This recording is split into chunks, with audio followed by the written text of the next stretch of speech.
बहुत सारी बातें उन्होंने विस्तार से आपके बीच में रखी हैं। किस प्रकार हमारे जो संगठन के कार्यकर्ता पदाधिकारी हैं उनको पोलिंग बूथ पर जाना है और किन 6 बातों का उनको विशेष ध्यान रखना है, उसको ध्यान में रखते हुए हमें पोलिंग बूथ का संगठन तैयार करना है।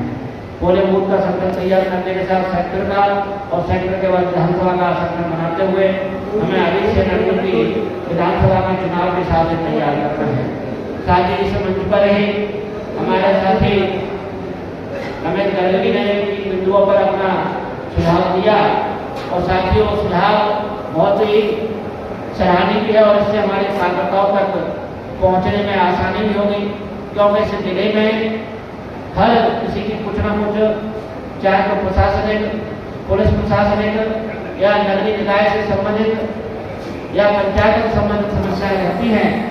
अगर उनके लिए हम एक बार 1 महीने में समस्याओं के निराकरण के लिए अपन जनता के बीच में जाते हैं और उनकी समस्याओं के लिए संघर्ष और लड़ाई लड़ने का काम प्रशासन को सरकार से करते हैं, तो निश्चित ही वो कार्यकर्ता, वो समर्थक, वो वोटर इस मूवमेंट की विचारधारा को भी समझेगा और आपके साथ जुड़कर आने वाले चुनावों में बहुजन समाज पार्टी के लिए वोट करने का भी काम करेगा।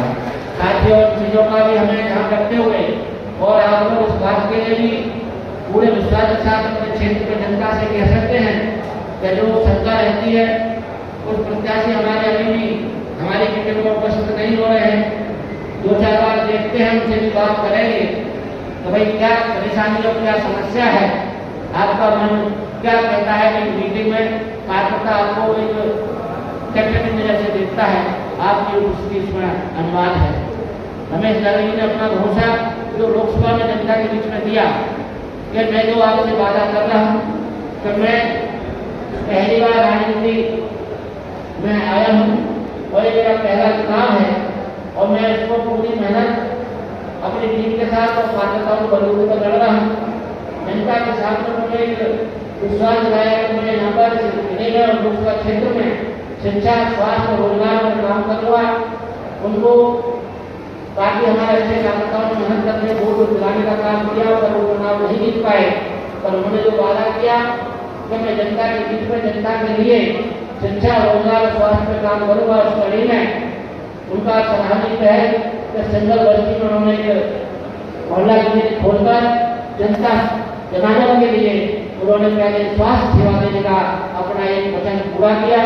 साथ ही उन्होंने 3 स्कूल गंजेरामपुर में, एक रुड़की मंडी में, एक सिंगल बस्ती में, 3 स्कूलों में जो भी समस्याएं हैं मूलभूत, चाहे वो पंखे की हो, चाहे वो फर्श की हो, चाहे वो फर्नीचर की हो, चाहे वो स्टाफ की हो, साथ ही उन चीज़ों पर उन्होंने गौर किया है। ये उनका एक मॉडल के रूप में प्रैक्टिकल है। जैसे इसमें उनको सफलता और प्रोत्साहन मिलेगा तो पूरे लोकसभा क्षेत्र में वो अपने वचन को पूरा करने का भी काम करेंगे। और साथ ही आपके बीच में कंधे से कंधा मिलाकर हर तरह से कार्यकर्ताओं के साथ मदद करने के लिए भी तैयार है।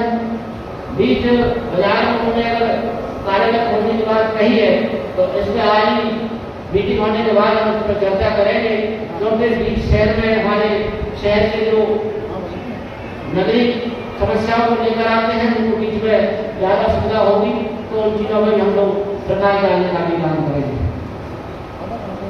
साथियों लोकसभा चुनाव के बाद हम लोग 2-3 बार इस हॉल में बैठे हैं, सभी से सकारात्मक तमाम पहलुओं पर चर्चा भी हुई है, जो कि कभी भी किसान इस प्रकार अपनी फसल का इंतजार करता है और फसल उसको अपने मन मुताबिक नहीं मिलती है, या पानी की वजह से या कोई आपातकाल और स्थिति की वजह से कमजोर फसल होती है, फिर वो हताश नहीं होता है, दोबारा से फिर उस फसल के लिए खेत की निदाई, कटाई, सफाई करता है और उसके लिए फसल के लिए तैयार करता है।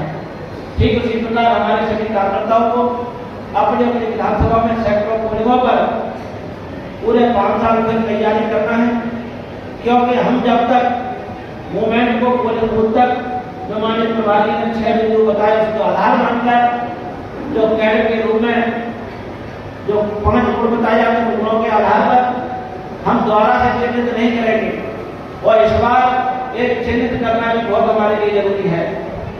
क्योंकि हम लोग 2 बार ठगे गए हैं। 2 अप्रैल 2018 में जो SC/ST एक्ट बदलाव के विरोध में पूरे देश में जो जनाक्रोश रोडों पर आया था और उसमें हमारे दर्जनों भाई शहीद हुए। पूरे देश के अंदर लाखों लोगों पर झूठे मुकदमे दर्ज हुए। इस मुरैना जिले में सैकड़ों भाई उस केसों से जूझ रहे हैं। 4-4, 5-5 महीने हमारे भाई लोग जेलों में रहे हैं।